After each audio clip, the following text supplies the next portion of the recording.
Hello friend, आज हम सीखेंगे क्लास 9th की पार्ट दूसरा बहुपद। बहुपद क्या होते हैं उससे पहले हम कुछ चीज़ें जान लेते हैं। अचर राशियाँ क्या होती हैं? वे राशियाँ जिनके मान निश्चित होते हैं उन्हें हम अचर राशियाँ कहते हैं। उदाहरण 1, 2, 3, 4 जिनके मान बदले नहीं जा सकते वो क्या कहलाती हैं? अचर राशियाँ कहलाती हैं। चर राशियाँ क्या होती हैं? वे राशियाँ जिनके मान अनिश्चित होते हैं उन्हें चर राशियाँ कहते हैं। जैसे x, y, z, a, b, c, d, alpha, beta, gamma. x का मान 1 भी हो सकता है, 10 भी हो सकता है। y का मान ऐसे बदलता रहता है, तो इनके मान निश्चित नहीं होते हैं, तो वो राशियाँ क्या कहलाती हैं? चर राशियाँ। पूर्ण संख्या हम पहले पढ़ चुके हैं। पूर्ण संख्या क्या होती है? 0 से अनंत तक पूर्ण संख्या कहलाती हैं। जैसे 0, 1, 2, 3, 4 अनंत तक। ठीक। बीजीय व्यंजक क्या होते हैं? वे राशियाँ जो चर राशियाँ और अचर राशियों से मिलकर बनती हैं उन्हें बीजीय व्यंजक कहते हैं। जैसे 3x + 4, ये क्या है? 3x। x क्या है? चर राशि है।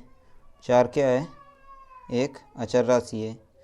3 भी एक अचर राशि, दोनों से मिलकर बनते हैं, ये क्या है? बीजीय व्यंजक कहलाते हैं।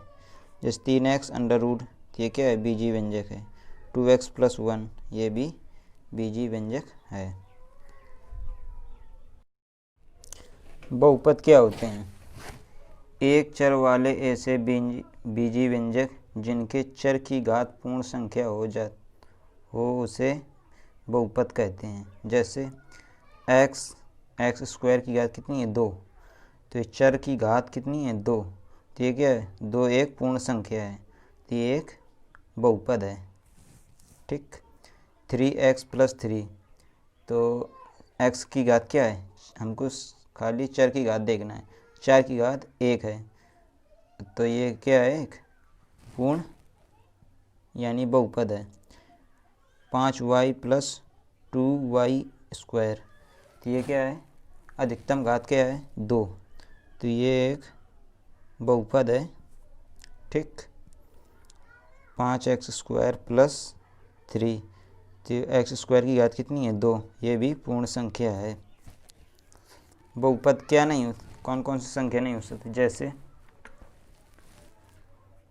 √x + 2। √x को हम क्या लिख सकते हैं? √ को हम x/1/2 लिखते हैं, +2, तो ये क्या है? एक बहुपद नहीं है। जैसे उदाहरण में क्या हमने बताया? पूर्ण संख्या होनी चाहिए, तो 1/2 क्या पूर्ण संख्या है? नहीं है। अगर 0 से अनंत तक होती 1, 2, 3, तो ये x क्या होती? घात। पूर्ण संख्या होनी चाहिए, तो वो क्या कहलाएगी? बहुपद कहलाएगी। अब जैसे √3x + √2x, ये क्या है? x की घात क्या है? 1/2 इसमें भी चढ़ जाएगी। जैसे कि 3 की घात √x, x की घात 1/2 + √2 x की घात 1/2, तो ये क्या है? चर की घात क्या है? पूर्ण संख्या नहीं है, इसलिए ये क्या है? बहुपद भी नहीं है। बहुपद के प्रकार। बहुपद को 2 प्रकारों में बांटा गया, घातों के आधार पर, पदों के आधार पर। ठीक। पहले हम समझते हैं घातों के आधार पर। घातों के आधार पर पढ़ते हैं। पहला है रेखीय बहुपद। रेखीय बहुपद क्या होते हैं?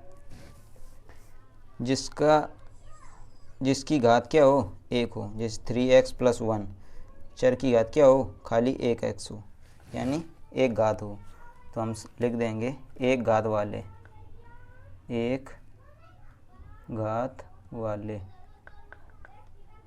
क्या कहलाते हैं? रेखीय बहुपद। ठीक है। द्विघाती बहुपद क्या होते हैं?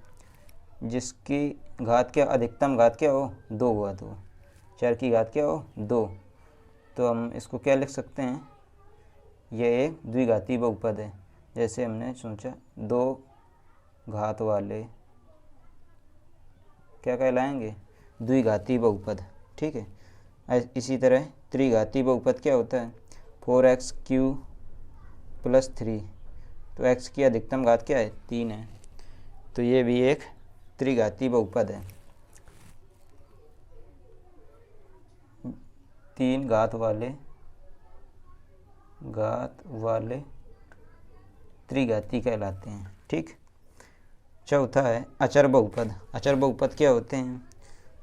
अचर संख्या, जैसे कि 4, 1, 2, जैसे हमने उदाहरण लिया 4 को हम क्या लिख सकते हैं? 4 × x की घात 0।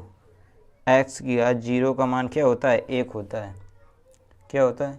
किसी भी चर की घात अगर 0 है, जैसे y की घात 0 है, तो क्या होगा? उसका भी मान 1 होगा। z की घात अगर 0 है तो उसका भी मान 1 होगा। किसी भी चर की घात अगर 0 है तो उसका मान 1 होगा। तो अगर इसमें हम 4 को हम क्या लिख सकते हैं? 4 × x की घात 0, तो ये एक क्या कहलाएगा? अचर बहुपद कहलाएगा। शून्य बहुपद क्या होता है? शून्य को हम क्या लिख सकते हैं? 0 × x², 0 × x की घात 4, इन्हें क्या कहलाएंगे? शून्य बहुपद। जैसे 0 × x², तो क्या कहलाएगा? इसका मान भी 0 आ जाएगा, तो ये शून्य बहुपद है। अब हम पदों के आधार पर देख लेते हैं। पहला है एक पदी मतलब अगर कोई भी बहुपद लिखा है, अगर एक पदी मतलब एक पद वाला, ठीक है, एक पद वाला। इसी तरह दूसरा है द्विपदी। पदों के आधार पर क्या होगा? एक पदी बहुपद है, ये क्या हो? द्विपदी बहुपद, जहाँ 2 पद हैं, एक पद दूसरा ये पद। अगर कोई भी निशान आ रहा है, प्लस का, माइनस का, गुणा का, कट रहा है उसको, जैसे कि एक पद प्लस आ गया तो एक पद अलग हो गया, +2 तो ये एक अलग पद हो गया। ठीक है। इसी तरह पदों के आधार पर ये द्विपदी हो जाएगा। इसी तरह तीसरा है त्रिपदी, यानी कि 3 पद वाला, 3x² + 2x + 1, तो ये क्या है? एक ये पद हो गया, एक ये, 1 2 3, तो ये क्या कहलाएगा? त्रिबहुपद। ठीक। अब हमने बहुपद के परिचय को समझ लिया। अब हम करेंगे प्रश्नावली। कुछ उदाहरण हम समझ लेते हैं, जैसे 2x² + 3x + 1, इसको हमको बताना है कि ये कैपदी वाला, यानी कि घातों के आधार पर कौन सा बहुपद है। तो घातों के आधार पर सबसे बड़ी घात क्या होगी? 2, तो ये क्या कहलाएगा? द्विघाती बहुपद। घातों के आधार पर ये हो गया। अगर पदों के आधार पर हम पूछें तो क्या है? 1 पद, 2 पद, 3 पद, तो ये क्या कहलाएगा? त्रिपदी बहुपद। ठीक। और उदाहरण ले लेते हैं, जैसे कि 2x + 1। अब ये क्या है? इसको हम घातों के आधार पर बताएं तो इसमें चर की घात कितनी है? अधिकतम घात x, यानी कि अगर घात नहीं है तो इसको हम 1 मान लेते हैं, तो 1 घात है, तो एक घाती, यानी इसको क्या कहलाएंगे? रेखीय। एक घात वाले को क्या कहते हैं? रेखीय बहुपद। ठीक। अब पदों के आधार पर क्या होगा? एक पद दूसरा पद, तो ये क्या कहलाएगा? पदों के आधार पर द्विपदी बहुपद। ये हमने पढ़ा बहुपद का परिचय। अब अगले वीडियो में हम बताएंगे प्रश्नावली 1.2.1। अगर आपको वीडियो पसंद आया तो वीडियो को लाइक करें, फ्री कोचिंग सेंटर को सब्सक्राइब करें। धन्यवाद।